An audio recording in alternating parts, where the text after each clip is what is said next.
Hi friends, welcome to Chennimalai family. வாங்க இப்போ நம்ம காளான் பெப்பர் ஃப்ரை பார்க்கலாம் எப்படி செய்கிறதுன்ட்டு. மொட்டு காளான் வந்து குட்டி குட்டியாக கட் பண்ணிக்கணும் ஃப்ரெண்ட்ஸ். நல்லா ஸ்லைஸாக கட் பண்ணிக்கணும். இந்த மாதிரி கட் பண்ணி எடுத்து வச்சுக்கோங்க. பெரிய வெங்காயம் வேணாலும் கட் பண்ணிக்கலாம், சின்ன வெங்காயம் வேணாலும் போட்டுக்கலாம். நான் 2 பெரிய வெங்காயம் போட்டிருக்கேன். கட் பண்ணிவிட்டு நம்ம வந்து வானொலி அடுப்பில் வச்சுட்டு சூடானதும் எண்ணெய் கொஞ்சம் ஊற்றிக்கலாம். வெளிச்செண்ணெய் ஊற்றிக்கோங்க, அப்படி இல்லைன்ட்டா உங்களுக்கு எந்த எண்ணெய் ஊற்றணுமோ ஊற்றிக்கோங்க. எண்ணெய் காஞ்சதும் கடுகு போட்டுக்கோங்க. கடுகு வெடிச்சிட்டு வெங்காயமும் கருவேப்பிலையும் போட்டுக்கலாம். நல்லா வதக்கி விட்டுக்கணும்.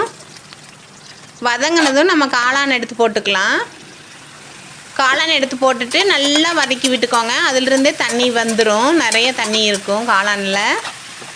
நல்லா வதங்கினது லேசாக மஞ்சத்தூளும் உப்பும் போட்டுக்கலாம். உப்பும் போட்டு நல்லா வதக்கி விட்டுட்டு ஒரு 5 மினிட் மட்டும் நீங்கள் மூடி வச்சுருங்க.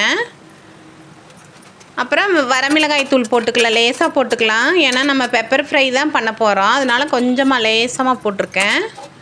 நல்லா வதங்கி வெந்துருச்சு ஃப்ரெண்ட்ஸ். இப்போ வந்து நல்லா வதக்கி விட்டுட்டு பெப்பர் போட்டுக்கலாம். 2 ஸ்பூன் தான் நான் போட்டிருக்கேன்.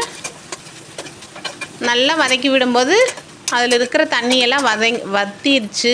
இப்போ வந்து நம்ம எடுத்து சூடான சாதத்துக்கு போட்டு பிசைஞ்சு சாப்பிட்டுக்கலாம். எவ்வளோ வேணாலும் சாதத்துக்கு கரெக்டாக இருக்கும் ஃப்ரெண்ட்ஸ், சூப்பராக இருக்கும். இந்த மாதிரி நீங்களும் ஒரு வாட்டி செஞ்சு பாருங்கள்.